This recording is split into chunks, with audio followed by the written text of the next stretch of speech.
assume that you are working on a Blender project, and it happens a lot. How you can recover this file?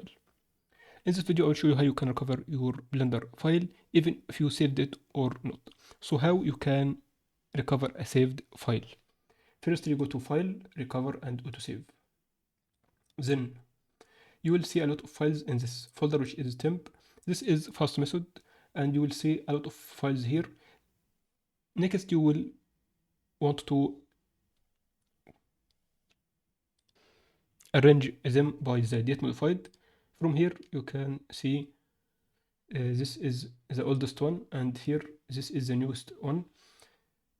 And you can pick the file, any file, and after that click recover, and it will recover that. So let's recover maybe this file.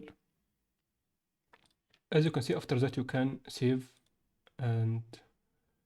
your file, and that's it for the saved file. And if you don't save your Blender file, go again to recover autosave, and you will see Blender file which is called quit. This is the file, the latest file that you have worked on but you didn't save. So just recover also, and after that you can save to your project. That's it on how you can recover any Blender file. That works with any Blender version, maybe 3, maybe 4, maybe 2.7. That happens a lot. So share the video if you find this tip and trick helpful for you. Thanks for watching. See you in another tutorial.